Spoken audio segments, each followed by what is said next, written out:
Hey YouTube, this is Alexander, and earlier this year I picked up one of Dell's higher end laptops, the XPS 15. Now this specific model that I have is the 9550 variant, which sports 16 gigs of RAM, a Core i7, GTX 960M, a 512GB SSD, an 84 watt-hour battery, and a 1080p display, but we'll get into all that a bit later. Taking a look around the laptop, you'll notice mine looks a bit different than what you'd find on Dell's website, and that's because I've slapped a few dbrand skins on it, and if you'd like to check out a video on that, I'll leave a link down below. But getting back to the XPS 15, the outside is made of a very cool aluminum, which I really liked, but it was a bit slippery for me, hence the dbrand skins. The top features a very minimal design with a simple Dell logo in the middle, and the bottom features two rubber feet as well as a fan and some speakers toward the front, which I'll talk more about in a bit. On the left side, we've got our charging port, a USB 3.0 port, HDMI port, Thunderbolt port, which doubles up as a USB-C port, and our headphone jack. Flipping it to the other side, we'll spot our security cable lock port, a button, and some accompanying LEDs to quickly see an estimate as to how much battery you have left, our second USB 3.0 port, and an SD card reader. The XPS 15 has a pretty slim design for packing as much power as it does, coming in at just a smidge smaller than Apple's MacBook Pro in every way. The construction is very solid, and if you opt not to get a skin for it, you'll have that nice cool metal on the outside, lip, and bottom. As far as weight goes, it is a hair lighter than Apple's MacBook Pro, coming in at just under 4.5 pounds, but if you want to know what it's like not relative to the MacBook, I'd say it's alright. I honestly haven't used many laptops in my lifetime as a full-time computer, so it does feel a bit on the heavy side, but I don't mind that since it gives it a nice weighted feel. Unfortunately, it doesn't sport a perfectly weighted hinge to allow for opening with one hand like the MacBook has, for example, but I guess it's not that big of a deal, especially if you've never become accustomed to a perfectly weighted hinge. Anyway, once opened, we'll see our beautiful matte 15-inch Infinity display, which does come in two options, 4K with a touchscreen and 1080p, which I opted to get over the 4K for battery life reasons. Now, Dell has done a wonderful job at minimizing the bezels to be as small as possible, but it has come at the expense of the camera placement, which I'll get to. As far as quality goes, I do have to say it's a beautiful display with great color reproduction. The panel also gets very bright. You definitely won't have any trouble viewing this in direct sunlight, and it also gets fairly dim. Getting back to that camera, it's a nice 720p widescreen camera with a dual mic setup on the front of the laptop, but the placement is really awkward when video calling, which I do on a daily basis. The angle makes for a weird viewing experience for the other person where they can see up your nose, your fingers typing, or even the keyboard if you angle the lid a little lower. I get that they wanted to make the bezels really slim to maximize that real estate, and they do look gorgeous, but the camera placement has suffered as a result, unfortunately. But at least it's not a potato camera like some other laptops though.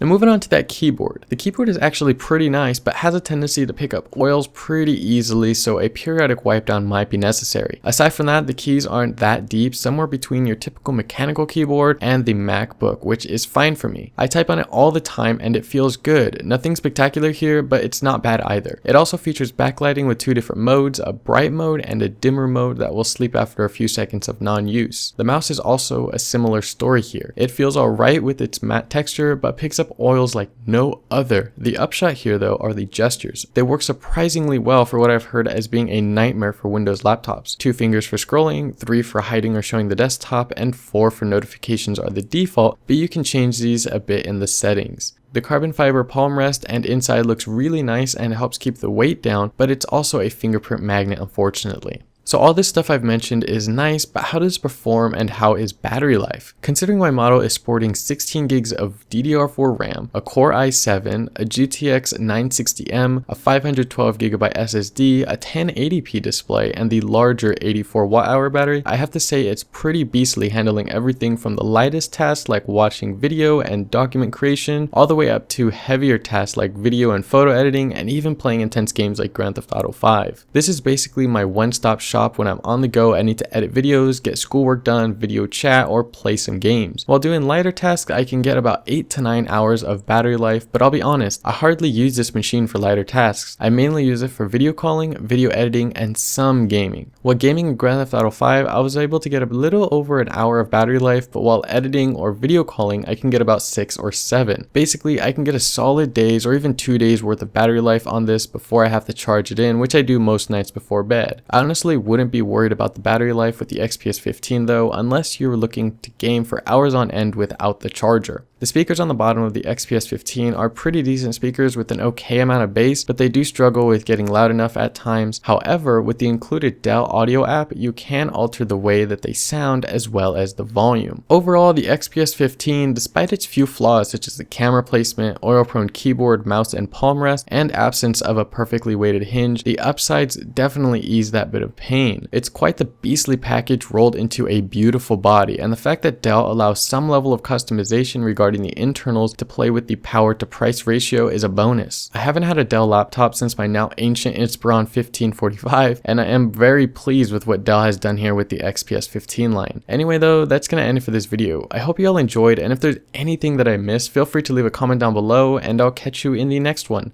Peace.